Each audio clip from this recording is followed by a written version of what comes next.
Aktres na si G. Canlas, kinumpirmang hiwalay na sila ng estranged husband niyang aktor na si Archie Alemania.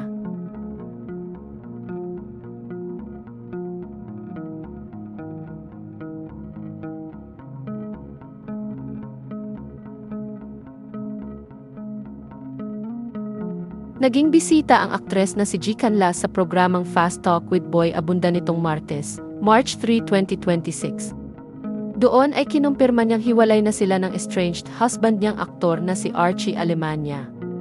Ngunit hindi niya isiniwalat sa naturang programa ang mga dahilan kung bakit sila naghiwalay. Inamin ni G sa panayam sa kanya ni Boy Abunda na siya raw ang nakipaghiwalay sa kanyang estranged husband na hudyat ng pagwawakas ng pagsasama nila bilang mag-asawa. Dagdag pa niya, hindi raw naging madali para sa kanya ang pakikipaghiwalay at habang nasa proseso siya ay talagang tinimbang daw niya kung dapat pa bang ilaban o bitawan na ang pagsasama nila. Anya, I confirmed na we're not together anymore, but that was not a decision I took lightly. It's not something na parang on a whim, ginawa na lang or nag-decide na lang ng ganun. I made sure that I was at a point in my life na I was weighing already what matters most in my life kaya tayo nandito ngayon. Pangarap ko po talagang magka-family so that was my life. For me to weigh on that na move forward and put an end to that is something that I am still processing till today. Nang tanungin kung may kinalaman ba sa paghihiwalay nila ni Archie, ang kasong isinampa ni Rita Daniela laban sa aktor, sagot ni G, I don't think it's one specific thing. It's not a black and white, 1+1 kind of situation. Over time, nag-accumulate yung mga bagay-bagay.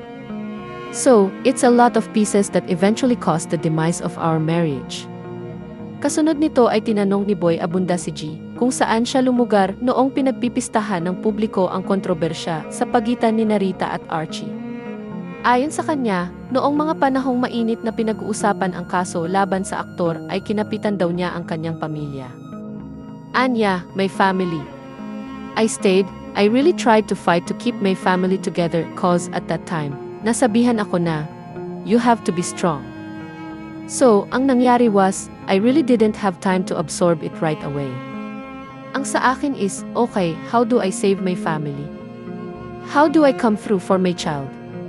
So, the whole time that was happening, I lied low, kept my head down and just zeroed in on my family. Inilahad ni G sa naturang programa na hindi pa raw siya naghahain ng annulment para mapawalang bisa ang kasal nila ng kanyang estranged husband.